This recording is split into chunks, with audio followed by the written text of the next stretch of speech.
दोस्तों स्वागत करती हूँ आप सभी का अपने YouTube चैनल और Facebook पेज पे। अभी इस समय शादी विवाह का माहौल बहुत ठंडा है, ख़त्म हुआ है, तो व्यूज वगैरह जा नहीं रहा है, इसलिए अभी कजरी सब लोग गा रहे हैं, तो इसलिए कजरी गा रही हैं। आप लोग को कैसा लगेगा जरूर बताना कमेंट में। सावन आने वाला है दोस्तों, और सावन आने वाला है तो कजरी कजरी गाते गाते हैं। हैं, इसलिए हम लोग कजरी गाते हैं। आप लोग हम लोग के चैनल पे जाइए दोस्तों, चैनल को सब्सक्राइब कर लीजिए और ढेर सारा प्यार दुलार दीजिए। बहुत ही कैसे हो आप सभी, आशा करती हूँ कि बहुत ही अच्छे हो गए, जो मूड में आ रहा है तब वही बोल रही हूँ।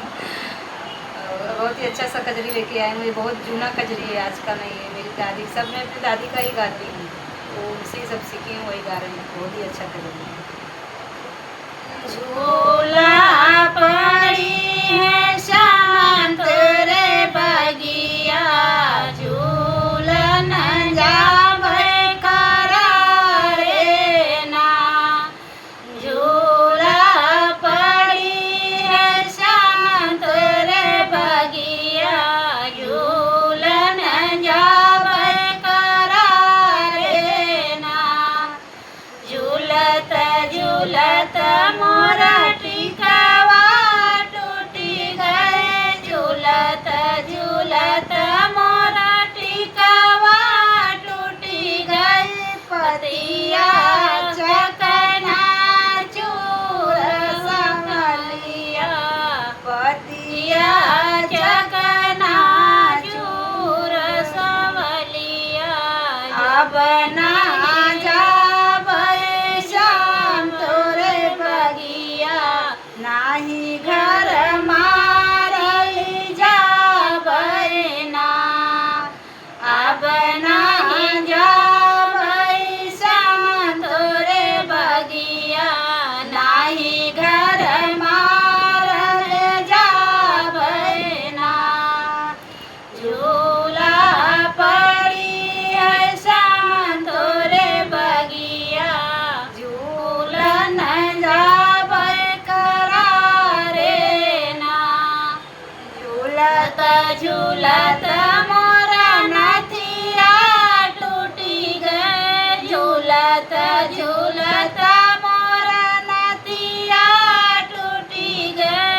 घुघरू चकना चूर, घुघरू चकना चूर संभलिया, घुघरू चकना चूर। अब नहीं जाबै हो श्याम तोरे बगिया, नाही घर मारल जाबै ना। अब नहीं जाबै श्याम तोरे बगिया, नाही घर मारल जाबै ना। झूला पड़ी है श्याम तोरे बगिया, झूलन जाबै करारे ना। ये गीत है, राधा कृष्ण के साथ झूलना झूलने गई थी, तो वहाँ पे मस्ती में गिरा देते थे कृष्ण भगवान, तो उनका जितना पहनावा था वो सब टूट जाता था, इसलिए वो बोल रहे हैं तो नहीं झूलूंगी। इसी पेज पे ये गीत है, आप लोग सुनिए पूरा, और उसके बाद पूरा लास्ट तक सुनिए, बहुत ही मज़ा आएगा, एंजॉय आएगा। झूलत झूलत मोर हरवा टूटी गई सिकड़ी चकना चूर संभलिया, सिकड़ी चकना चूर। अब ना जाबै श्याम तोरे बगिया, नाही घर मारन जाबै ना। अब नहीं जाबै श्याम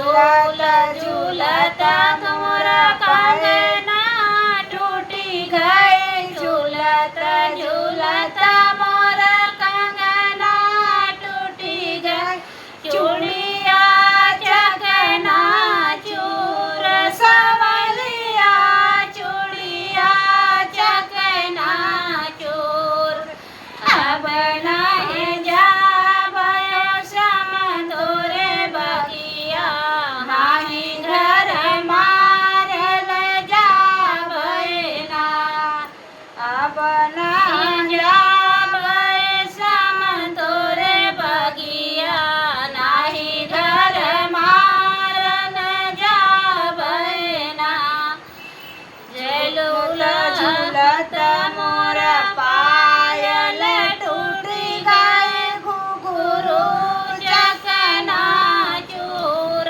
सवलिया, घुघरू चकना चूर, अब नहीं जाबयो श्याम तोरे बगिया, हाय घर मारल जाबय ना, अब ना जाबयो श्याम तोरे बगिया, नाही घर मारल जाबय ना।